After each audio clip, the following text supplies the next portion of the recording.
दोस्तों नमस्कार। कौसामी teachers academy में आपका स्वागत है। दोस्तों आज यूपी टेट पर्यावरण टेस्ट सीरीज की आज ये तीसरी वीडियो है। इसमें 30 प्रश्न रहेंगे जो यूपी टेट एग्ज़ाम से रिलेटेड हैं।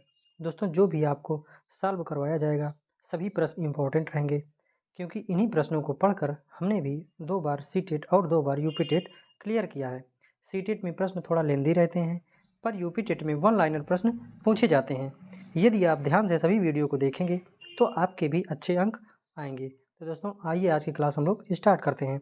आज की क्लास का पहला क्वेश्चन जो दिया गया है वो बोल रहा है, भारत का पहला मॉस गार्डन निर्मित किया जा रहा है। यानी प्रेजेंट टाइम का क्वेश्चन है, एकदम जो लेटेस्ट बोलते हैं, इसको करंट भी मान सकते हैं आप। भारत का पहला मॉस गार्डन निर्मित किया जा रहा है, यानी कहाँ निर्मित किया जा रहा है। ए ऑप्शन में दिया गया है शिमला में, बी ऑप्शन में दिया गया है नैनीताल में, सी ऑप्शन में दिया गया है चंडीगढ़ में और डी ऑप्शन में दिया गया है मसूरी में। तो भारत का पहला मॉस गार्डन कहाँ निर्मित किया जा रहा है? तो फर्स्ट नंबर का हमारा राइट आंसर हो जाएगा शिमला में। भारत का पहला मॉस गार्डन जो शिमला में निर्मित किया जा रहा है, तो फर्स्ट का ए ऑप्शन हमारा राइट हो जाएगा। उसके बाद सेकेंड क्वेश्चन, निम्नलिखित में से कौन सा सदाबहार पेड़ नहीं है? क्या निम्नलिखित में से कौन सा सदाबहार पेड़ नहीं है? सदाबहार पेड़ दोस्तों जो हमेशा हरे भरे रहते हैं उनको सदाबहार पेड़ कहा जाता है। तो फर्स्ट ऑप्शन में दिया है नीम, सेकंड ऑप्शन में दिया है इमली, थर्ड ऑप्शन में दिया है बबूल और फोर्थ ऑप्शन दिया है सहतूत। तो बोल रहा है निम्नलिखित में से कौन सा सदाबहार पेड़ नहीं है। नहीं, आप ध्यान देना, इसमें नेगेटिव पूछ रहा है, नहीं है तो आपको बताना है। तो इसमें नीम जो है वो सदाबहार पेड़ के अंतर्गत आता है। क्यों? क्योंकि ये पूरे साल ये हरा भरा रहता है। उसके बाद यहीं पे देखा जाए बबूल, बबूल भी हमेशा हरा भरा आपको दिखाई देता है।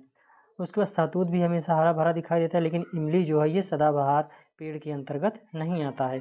तो दूसरे का हमारा बी ऑप्शन राइट हो जाएगा। इसमें पूछ रहा है कौन सा पेड़ नहीं है, तो सदाबहार पेड़ जो इमली को नहीं माना जाता है, तो दूसरे का हमारा बी ऑप्शन राइट हो जाएगा। उसके बाद तीसरा क्वेश्चन, जब ध्रुव से भूमध्य रेखा की ओर आगे बढ़ते हैं या बढ़ते हैं तब विविधता किसकी कैसी होती है? विविधता बढ़ती है या फिर घटती है या फिर स्थिर रहती है या फिर इनमें से कोई नहीं? यानी इसका कहने का मतलब है क्वेश्चन का, जब ध्रुवों से, पृथ्वी के जब ध्रुव से हम लोग भूमध्य रेखा की ओर आगे बढ़ते हैं तब जैव विविधता कैसी होती है? तो इसका राइट आंसर हो जाएगा वो जैव विविधता जो है बढ़ती है। तो तीसरे का हमारा पहला ऑप्शन राइट हो जाएगा। उसके बाद चौथा क्वेश्चन, निम्नलिखित में से कौन सा भारत के 3 जैव विविधता हॉटस्पॉट में से एक है? यानी नीचे जो आपको दिया गया स्थान वो कह रहा है निम्नलिखित में से कौन सा भारत के 3 जैव विविधता हॉटस्पॉट के में से एक है। यानी जैव जो विविधता है हॉटस्पॉट क्षेत्र जिसको माना जाता है, भारत में मुख्य रूप से 4 प्रकार के जैव जो हॉटस्पॉट क्षेत्र को माना जाता है, तो इसमें से कौन सा एक है? 3 नहीं है और एक है, इनमें से एक है। तो अरावली हिल्स या फिर खासी हिल्स या फिर हिमालय या फिर इनमें से कोई नहीं।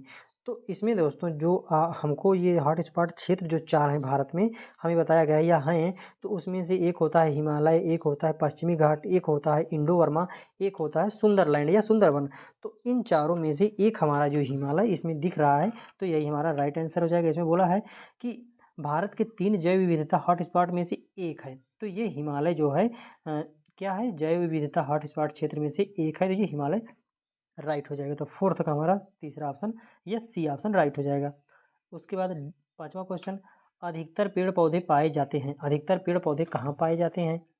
स्थल मंडल में या जल मंडल में या वायुमंडल में या फिर प्रकाश मंडल में? तो अधिकतर पेड़ पौधे जो हैं दोस्तों वो स्थल मंडल में पाए जाते हैं। जल में भी थोड़े मोड़े पेड़ पौधे छोटे छोटे होते हैं, लेकिन वो ज़्यादा विकसित नहीं होते। ज़्यादातर सबसे ज़्यादा जो स्थल मंडल में पेड़ पौधे, वृक्ष, घने जंगल पाए जाते हैं, तो उसके हिसाब से अधिकतर पेड़ पौधे कहाँ पाए जाते हैं? तो अधिकतर पेड़ पौधे जो है स्थल मंडल में पाए जाते हैं। तो पाँचवें का हमारा पहला ऑप्शन राइट हो जाएगा। उसके बाद छठवां क्वेश्चन बोल रहा है, किसी जगह की फ्लोरा तथा फाना सूचित करता है। फ्लोरा और तथा फाना सूचित करता है किसी जगह को, ऐसी जगह को फ्लोरा तथा फाना सूचित करता है। फर्स्ट ऑप्शन पेड़ पौधे एवं जंतुओं को, या फिर मछलियों एवं पेड़ पौधों को, या फिर जंतुओं एवं मछलियों को, या फिर पक्षियों एवं पेड़ पौधों को। तो किसी जगह के फ्लोरा तथा फाना सूचित करता है। तो कैसा सूचित करता है या क्या सूचित करता है? कि वहाँ पर पेड़ पौधे एवं जंतुओं को वो सूचित करता है। तो छठवें का हमारा फर्स्ट ऑप्शन राइट हो जाएगा। उसके बाद सातवां क्वेश्चन, पेड़ पौधे प्रदूषण को घटाते हैं क्योंकि वे अवशोषण करते हैं। पेड़ पौधे जो हमारे इन्वायरमेंट में प्रदूषण को कम करते हैं, तो क्योंकि वे क्या चीज़ अवशोषित करते हैं या क्या चीज़ अपने अंदर अवशोषण करते हैं जिसके द्वारा हमारा इन्वायरमेंट साफ़ होता है या वो शुद्ध होता है। तो first option sulphur dioxide, second option carbon dioxide, third option carbon monoxide या फिर नाइट्रोजन। पेड़ पौधे प्रदूषण को घटाते हैं क्योंकि वे अवशोषण करते हैं। वो किस चीज़ कौन सी गैस का अवशोषण करते हैं? तो वो कॉमन सी बात है, वो कार्बन डाइऑक्साइड का अवशोषण करते हैं।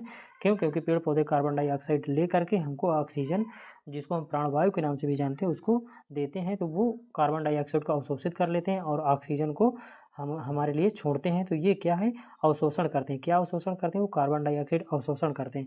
यहीं अगर पूछ लिया जाए कि क्या चीज़ हमको प्रदान करते हैं, तो वो ऑक्सीजन हमको प्रदान करते हैं। तो सातवें का हमारा बी ऑप्शन राइट हो जाएगा। उसके बाद 8वां क्वेश्चन, निम्नलिखित में से पौधे दूर दूर प्रसारित होते हैं, यानी किस प्रकार के प्रकीर्णन द्वारा पौधे दूर दूर तक पहुंचाए जाते हैं या पहुंच जाते हैं। जैसे मान लीजिए एक जगह पर कोई किसी फल का वृक्ष है, तो वहाँ किस प्रकीर्णन के द्वारा उसका जो बीज होता है वो एक स्थान से बहुत दूर चला जाता है। तो किस प्रकार चला जाता है उसको हमको बताना है। फर्स्ट ऑप्शन बीजाणु द्वारा प्रकीर्णन पौधे, या सेकेंड ऑप्शन बीज द्वारा प्रकीर्णित पौधे, या सी ऑप्शन फल द्वारा प्रकीर्णित पौधे, या फिर कायिक जनन द्वारा वितरित पौधे। तो किसके द्वारा पौधे के बीज जो है दूर दूर तक प्रसारित होंगे? तो सबसे इसमें राइट आंसर हो जाएगा वो फल द्वारा प्रकीर्णित जो पौधे होते हैं वो सबसे ज़्यादा दूर दूर तक प्रसारित होते हैं। क्यों? क्योंकि यहाँ मान लीजिए कोई फल फला और वहाँ से कोई बच्चे या कोई भी बुजुर्ग या कोई भी उठा लेके अपने गाँव या दूर बाहर चला गया, वहाँ उसको लगा दिया, तो वो उसके द्वारा यानी फल द्वारा जो प्रकीर्णित पौधे होते हैं वो दूर दूर तक प्रसारित होते हैं, प्रकीर्णित होते हैं या प्रसारित होते हैं। तो 8वें का हमारा सी ऑप्शन राइट हो जाएगा। 9वां क्वेश्चन, निम्नलिखित में से किसमें सर्वाधिक जैव विविधता पाई जाती है? यानी कौन से ऐसे वन बायोम है जिसमें सर्वाधिक क्या है? जैव विविधता पाई जाती है। फर्स्ट ऑप्शन शीतोष्ण पर्णपाती वन बायोम में, या फिर उष्णकटिबंधीय सदाबहार वर्षा वन बायोम में, या फिर शीतोष्ण घास प्रदेश बायोम में, या फिर सवाना बायोम में। निम्नलिखित में से किसमें सर्वाधिक जैव विविधता पाई जाती है? तो सबसे ज़्यादा जो जैव विविधता पाई जाती है वो पाई जाती है उष्णकटिबंधीय सदाबहार वन में। क्या? उष्णकटिबंधीय सदाबहार वन में सबसे ज़्यादा क्या होती है? जैव विविधता पाई जाती है। अब उष्णकटिबंधीय सदाबहार वन कहाँ कहाँ पाए जाते हैं? तो उष्णकटिबंधीय जो सदाबहार वन होते हैं वो एशिया में पाए जाते हैं, ऑस्ट्रेलिया में पाए जाते हैं, उसके बाद अफ्रीका में पाए जाते हैं। ठीक, तो ये उष्णकटिबंधीय जो वन होते हैं वो एशिया, ऑस्ट्रेलिया और अफ्रीका देशों में पाए जाते हैं। तो 9वें का हमारा इसके हिसाब से राइट आंसर हो जाएगा निम्नलिखित में से किसमें सर्वाधिक जैव विविधता पाई जाती है? तो उष्णकटिबंधीय सदाबहार वन वर्षा वन बायोम में सर्वाधिक क्या होती है? जैव विविधता पाई जाती है। तो 9वें का बी ऑप्शन हमारा राइट हो जाएगा। उसके बाद 10वां क्वेश्चन, 10वां बोल रहा है WWF से क्या तात्पर्य है? यानी WWF का फुल फॉर्म। तो WWF से क्या तात्पर्य? तो वर्ल्ड वाइड फंड, या वर्ल्ड वार फंड, या फिर वर्ल्ड वाइल्ड लाइफ फंड, या फिर वर्ल्ड वाच फंड। तो इसमें दोस्तों हमेशा कन्फ्यूजन बना होता है कि ये first option world wide fund सही होगा या वर्ल्ड वाइल्ड लाइफ फंड सही होगा। तो इसमें अभी अभी जो पिछला सीटेट का एग्जाम हुआ है उसमें वर्ल्ड वाइल्ड लाइफ फंड को सही माना गया है। तो उसके हिसाब से हम 10वीं का सी ऑप्शन राइट करेंगे। कहीं कहीं बुक में ये भी देखने को मिलता है, लेकिन आयोग के हिसाब से आयोग जो है WWF से तात्पर्य इसको माना है वर्ल्ड वाइल्ड लाइफ फंड। तो 10वें का सी ऑप्शन हमारा राइट हो जाएगा। उसके बाद 11वां क्वेश्चन, खेल प्रणाली के महान गुण क्या होते हैं? या खेल प्रणाली के महान गुण क्या हैं? खेल जो खेला जाता है, बच्चों को खिलाया जाता है, वो आनंद के लिए खिलाया जाता है या स्वच्छंदता के लिए या फिर स्वास्थ्य स्फूर्ति के लिए या फिर उपरोक्त सभी। तो बच्चों को जो खेल खिलाया जाता है वो आनंद के लिए भी खिलाया जाता है, स्वच्छंदता के लिए भी और स्वतः स्फूर्ति के लिए भी खिलाया जाता है। तो इसके हिसाब से 11वें का हमारा ऑप्शन डी सही हो जाएगा। उसके बाद 12वां क्वेश्चन, खेल व्यक्ति की सृजनात्मक प्रक्रियाओं का गहन प्रदर्शन है, यह कथन किसका है? यानी खेल व्यक्ति की सृजनात्मक प्रक्रियाओं का गहन प्रदर्शन है, यह कथन किसका है? ए टीपीनन, बी रॉस, सी यूनानी दार्शनिक, डी कोई नहीं। तो खेल व्यक्ति की सृजनात्मक प्रक्रियाओं का गहन प्रदर्शन है, यह कथन किसका है? तो यह कथन जो है, यह कथन किनका है? तो यह कथन टीपीनन महोदय जी का है। तो 12वें का हमारा ऑप्शन ए राइट हो जाएगा। उसके बाद 13वां क्वेश्चन, खेल का आनंद कौन कौन लेते हैं? मानव लेते हैं, जीव जंतु लेते हैं, या ए बी दोनों लेते हैं, या जल थल। तो खेल का आनंद जो है मानव भी लेते हैं और जीव जंतु भी लेते हैं। जैसे चिड़िया होती हैं वो भी आपस में खेलती हैं, मानव भी आपस में खेलते हैं, तो इसमें इसके हिसाब से राइट आंसर हो जाएगा खेल का आनंद कौन लेते हैं, तो खेल का आनंद ए और बी दोनों लेते हैं, यानी मानव और जीव जंतु दोनों लेते हैं। 13वां का सी ऑप्शन हमारा राइट हो जाएगा। 14वां क्वेश्चन, शारीरिक शिक्षा का अभिन्न अंग है। शारीरिक शिक्षा का क्या मेन अंग होता है, अभिन्न अंग होता है? शिक्षा या फिर बीमारी या फिर खेल या फिर चातुर्य? शिक्षा, शारीरिक शिक्षा का अभिन्न अंग क्या है, तो शारीरिक शिक्षा का जो अभिन्न अंग होता है वो क्या होता है, तो वो होता है खेल। शारीरिक शिक्षा से संबंधित है फिजिकल एजुकेशन। तो फिजिकल एजुकेशन में अधिकतर बच्चों को खेल के माध्यम से या खेल खिलाया जाता है, तो वो शारीरिक शिक्षा का अभिन्न अंग क्या है, वो खेल है। तो 14वें का सी ऑप्शन राइट हो जाएगा। 15वां क्वेश्चन, स्वस्थ शरीर में स्वस्थ मन का निवास होता है, यह कथन किसका है? आप कई बार सुने होंगे कि ये लोग बोलते भी हैं स्वस्थ शरीर में स्वस्थ मस्तिष्क का या मन का निवास होता है, तो यह कथन किनका है? रूसो का है या फिर यूनानी दार्शनिक का है या फिर टीपीनन का है या फिर रॉस महोदय का है? तो स्वस्थ शरीर में स्वस्थ मन का निवास होता है, ये बाल विकास में भी पूछा जाता है प्रश्न, तो इम्पोर्टेंट है।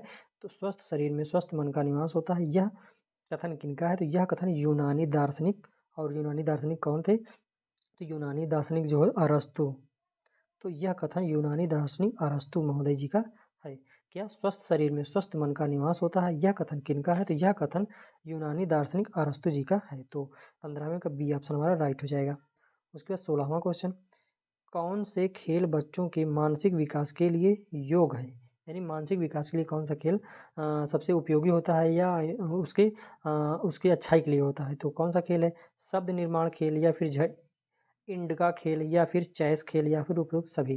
तो दोस्तों ये जो सभी खेल दिया गया है, शब्द निर्माण खेल या इंड का विधि या फिर चेस विधि, ये सभी जो है बच्चों के मानसिक विकास के लिए उपयोगी होते हैं। तो 16वें का हमारा डी ऑप्शन राइट हो जाएगा। उसके बाद 17वां क्वेश्चन, खेल में बुनियादी रूप से किसका समावेश होता है? खेल में बुनियादी रूप से किसका समावेश होता है? व्यायाम का या फिर दवा का या फिर आनंद का या फिर पूंजी का? तो खेल में बुनियादी रूप से किसका समावेशन होता है? तो खेल में बुनियादी रूप से जो मेनली होता है वो व्यायाम का समावेश होता है। तो 17 का हमारा ए ऑप्शन राइट हो जाएगा।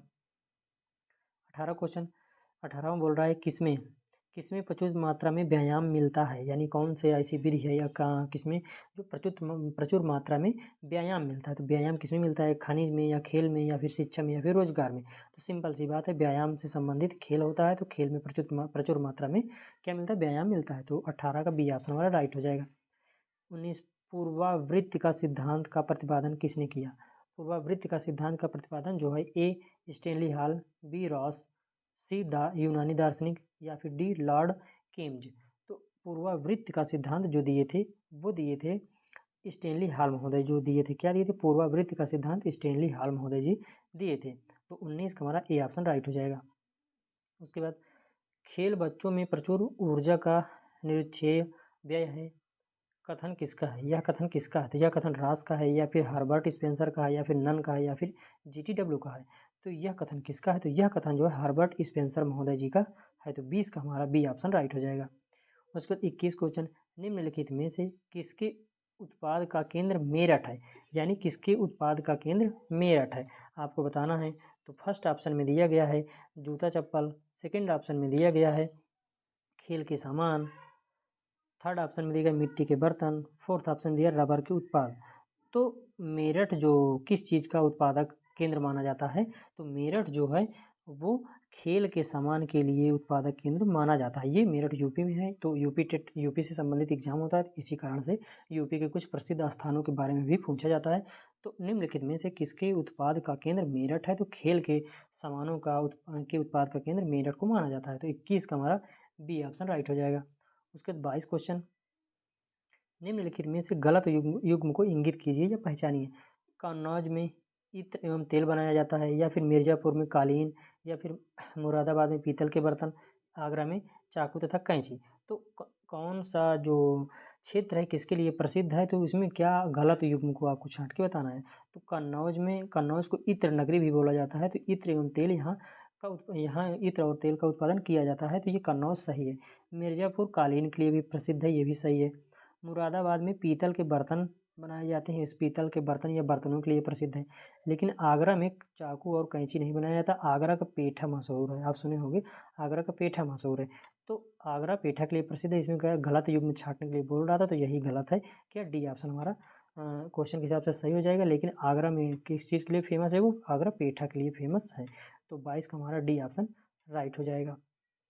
उसके बाद यहाँ से सूची दी गई है, फर्स्ट और सेकंड, इनमें मिलान करना है आपको। मिलान करके ये नीचे कूट दिया गया है, इसमें आपको बताना है कि कौन सा राइट आंसर हो जाएगा। तो यहाँ कौन सा, ये 23 क्वेश्चन है, तो 23 क्वेश्चन में हमको मिलाना है। तो इसमें जो दिया गया है चुर्क, चुर्क जो है कहाँ उत्पादन होता है या चुर्क को क्या बोला जाता है, इसमें आपको बताना है। तो चुर्क जो है, चुर्क सीमेंट का उत्पादन होता है। चुर्क के द्वारा, चुर्क का संबंध जो है सीमेंट से है। उसके बाद फिरोजाबाद, फिरोजाबाद का संबंध किससे है, तो फिरोजाबाद में चूड़ियाँ बनाई जाती है, तो इसको फोर्थ में मिला देंगे। उसके बाद अलीगढ़, अलीगढ़ में आप नाम सुने होंगे, अलीगढ़ ताला के लिए फेमस है, तो अलीगढ़ को ताला में मिला देंगे। उसके बाद, उसके बाद कौन सा बचा है, मेरठ, मेरठ में क्या, मेरठ में अभी अभी पीछे बताएं खेल का सामान बनाया जाता है, तो उसके हिसाब से आप मिला लीजिए। तो उसके हिसाब से 23 का हमारा जो ऑप्शन दिए गए हैं उसमें सी ऑप्शन राइट हो जाएगा। 3 4 1 2 मिलान करें, उसमें देख लेना वीडियो पॉज करके, तो उसमें हम मिलाए हैं, तो 3 4 2 1 सही हो जाएगा। तो सी 23 का सी ऑप्शन हमारा राइट हो जाएगा। उसके बाद 24 क्वेश्चन, 24 बोल रहा है फर्रुखाबाद जाना जाता है। फर्रुखाबाद किसके लिए जाना जाता है, या फर्रुखाबाद में क्या चीज़ फेमस है, कालीन की बुनाई के लिए, या फिर कांच की वस्तुओं के लिए, या फिर इत्र निर्माण के लिए, या फिर हाथ की छपाई के लिए। तो फर्रुखाबाद जो है दोस्तों, वो हाथ की छपाई के लिए जाना जाता है। तो 24 का हमारा डी ऑप्शन राइट हो जाएगा। कालीन के लिए अभी अभी हम बताएं, कालीन के लिए क्या प्रसिद्ध है, आप बता सकते हो। तो कालीन के लिए जो है वो मिर्ज़ापुर प्रसिद्ध है। कालीन मिर्ज़ापुर में अधिक मात्रा में बनाया जाता है। उसके बाद इत्र निर्माण, इत्र नगरी अभी हम बताएं, इत्र नगरी किसको बोला जाता है, तो इत्र नगरी कन्नौज को बोला जाता है। इत्र नगरी कौन है, कन्नौज है। उसके बाद हाथ की छपाई के लिए फर्रुखाबाद बताई दिए। कांच की वस्तुओं के लिए कौन सा क्षेत्र फेमस है, तो कांच की वस्तुओं के लिए जो फेमस है वो फिरोजाबाद। क्या, फिरोजाबाद, फिरोजाबाद किसके लिए प्रसिद्ध है, वो कांच की वस्तुओं के लिए क्या फेमस है, फिरोजाबाद। कालीन के लिए क्या प्रसिद्ध है, मिर्ज़ापुर, बता चुके हैं। उसके बाद इत्र नगरी कन्नौज, इत्र नगरी कन्नौज। उसके बाद हाथ की छपाई, ये फर्रुखाबाद। तो 24 का में हमारा राइट आंसर हो जाएगा, हाथ की छपाई के लिए क्या फर्रुखाबाद जाना जाता है। तो 24 का हमारा डी ऑप्शन राइट हो जाएगा। 25 क्वेश्चन, 25 में फिर से मिलान करना है, तो 25 में मिलान करना है। तो मिट्टी के बर्तन क्या कहाँ प्रसिद्ध हैं या कहाँ पे बनाए जाते हैं, तो मिट्टी के बर्तन जो बनाए जाते हैं वो खुर्जा, मिट्टी के बर्तन खुर्जा में बनाए जाते हैं, तो उसके हिसाब से 2 हो गया। फिर उसके बाद काठ की नगरी, कास्ट की नगरी किसको जाना जाता है, तो कास्ट की नगरी जो है सहारण नक्काशी, सॉरी कास्ट नक्काशी जो है वो सहारनपुर को माना जाता है, तो उसके हिसाब से बी ऑप्शन का फोर्थ मिलाएंगे, तो 2 4 हो गया। उसके बाद काष्ठ पादुका खड़ाऊँ, यानी खड़ाऊँ कहाँ बनाई जाती है, या खड़ाऊँ कहाँ की फेमस है, तो सी ऑप्शन जो मिलाएंगे, तो वो खड़ाऊँ जो है पीलीभीत में बनाई जाती है। तो खड़ाऊँ जो है वो पीलीभीत में बनाई जाती है, तो 3 हो गया। उसके बाद जरी, जरी कहाँ बनाई जाती है, बरेली, तो जरी बरेली में बनाई जाती है, तो ये 1 नंबर, इसके हिसाब से 2 4 3 1 जिसमें होगा उसको मिला लेंगे। तो 2 4 3 1 डी ऑप्शन में राइट है, तो हमारा 25 का डी ऑप्शन राइट हो जाएगा। उसके बाद फिर ये मिलान करने वाला है। अभी पीछे बताएं कास्ट या खिलौना कहाँ बना के लिए कहाँ फेमस है, तो लकड़ी का खिलौना कहाँ के लिए फेमस है, तो लकड़ी का खिलौना जो है वो वाराणसी के लिए फेमस है। तो लकड़ी के खिलौना वाराणसी के लिए फेमस है, तो 3। उसके बाद खेल के सामान, खेल के सामान अभी आप बता दें मेरठ, खेल के सामान मेरठ के लिए प्रसिद्ध है, तो मेरठ, तो मेरठ कितने नंबर, 1 नंबर पर। उसके बाद पीतल की मूर्तियाँ, पीतल की मूर्तियाँ कहाँ बनाई जाती हैं, तो पीतल की मूर्तियाँ जो है मथुरा में बनाई जाती हैं, तो ये 4 नंबर पे हो गया। उसके बाद दिया सलाई उद्योग, दिया सलाई उद्योग जो बरेली में लगा हुआ है, या दिया सलाई उद्योग बरेली को के नाम से भी जाना जाता है, तो दिया सलाई उद्योग क्या, बरेली। तो ये 2 3 4 3 1 4 2 जिसमें होगा उसको मिला लेंगे। तो इसमें 3 3 4 2 1 किसमें है, तो इसमें 26 में 3 1 4 2, सॉरी 3 1 4 2 कैसे, ए नंबर में 3 मिलाए, खेल के सामान, खेल के सामान किस में मिलाए, खेल के सामान मेरठ में मिलाए। उसके बाद पीतल की मूर्तियाँ, पीतल की मूर्तियाँ किस में मिलाए, तो पीतल की मूर्तियाँ जो है मथुरा में, सॉरी मथुरा में है ये, पीतल की मूर्तियाँ मथुरा में और दिया सलाई बरेली में, तो उसके हिसाब से हम मिलाएंगे, तो डी ऑप्शन राइट हो जाएगा। 3 1 4 2, तो डी ऑप्शन राइट हो जाएगा। उसके बाद 27 क्वेश्चन, 27 बोल रहा है फिरोजाबाद किसके लिए प्रसिद्ध है, तो फिरोजाबाद जो है, फिरोजाबाद कांच की चूड़ियों के लिए प्रसिद्ध है, तो दूसरे नंबर पे मिला देंगे। उसके बाद कानपुर में क्या प्रसिद्ध है? कानपुर जानते हो कि चमड़े के सामान के लिए प्रसिद्ध है, तो 1 नंबर मिला देंगे। उसके बाद नजीमाबाद प्लाईवुड, जो प्लाई की लकड़ियाँ होती हैं प्लाईवुड के लिए प्रसिद्ध है नजीमाबाद, तो नजीमाबाद को 4th से मिला देंगे। सहारनपुर, सहारनपुर में कागज़ और लुगदी के लिए फेमस है या जाना जाता है, तो 3 मिला देंगे। तो 2, 1, 4, 3 जिसमें होगा वो हमारा राइट आंसर हो जाएगा।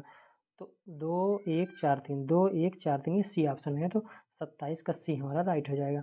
उसके बाद 28 क्वेश्चन, 28 में बोला गया है टेराकोटा, टेराकोटा किसके लिए प्रसिद्ध है या किस में मिलाएंगे? तो टेराकोटा जो है वो किसके लिए प्रसिद्ध है? गोरखपुर। टेराकोटा गोरखपुर में प्रसिद्ध है या गोरखपुर के लिए प्रसिद्ध है। खिलौने के सामान, अभी खिलौने, लकड़ी के खिलौने कहाँ बनाए जाते हैं? तो लकड़ी के खिलौने अभी हम बताएं आपको, लकड़ी के खिलौने जो है वो वाराणसी में बनाए जाते हैं। चीनी मिट्टी के बर्तन, चीनी मिट्टी के बर्तन कहाँ बनाए जाते हैं? चीनी मिट्टी के बर्तन जो है चिनहट में बनाए जाते हैं। चिनहट ये मिर्जापुर साइड में है शायद, तो चीनी की मिट्टी के बर्तन जो चिनहट में बनाए जाते हैं। कांच का सामान कहाँ बनाया जाता है? कांच का सामान जो है वो फिरोजाबाद में बनाया जाता है, तो उसके हिसाब से हमारा सही होगा 2, 4, 1, 3, तो इसके हिसाब से हम मिला लेंगे, तो 2, 2, 4, 1, 3 ए ऑप्शन हमारा राइट हो जाएगा। उसके बाद 29 क्वेश्चन बोल रहा है रोजगार की दृष्टि से उत्तर प्रदेश का सबसे बड़ा उद्योग कौन सा है? रोजगार की दृष्टि से आपको बताना है। तो रोजगार की दृष्टि से उत्तर प्रदेश का सबसे बड़ा उद्योग जो हथकरघा उद्योग, जो अपने हाथ से स्वयं मनुष्य बनाते हैं, तो हथकरघा उद्योग जो है रोजगार की दृष्टि से उत्तर प्रदेश का सबसे बड़ा उद्योग माना जाता है या है, तो 29 का हमारा बी ऑप्शन राइट हो जाएगा। उसके बाद फिरोजाबाद किसके लिए प्रसिद्ध है? फिरोजाबाद किसके लिए प्रसिद्ध है? फिरोजाबाद तो चूड़ियों के लिए प्रसिद्ध है या ताले के लिए प्रसिद्ध है या फिर तंबाकू के लिए प्रसिद्ध है या फिर जूते के लिए प्रसिद्ध है? तो फिरोजाबाद जो है दोस्तों वो किसके लिए प्रसिद्ध है? तो वो चूड़ियों के लिए प्रसिद्ध है, तो 30 का क्वेश्चन हमारा ए ऑप्शन राइट हो जाएगा। दोस्तों ये रहा 1 से लेकर 30 क्वेश्चन। आपको कैसे लगा आप कमेंट बॉक्स में बता सकते हैं। यदि अच्छा लगा हो तो चैनल को सब्सक्राइब कर लें ताकि रोजाना क्लास की अपडेट आपको मिल सके। थैंक्स टू ऑल, जय हिंद।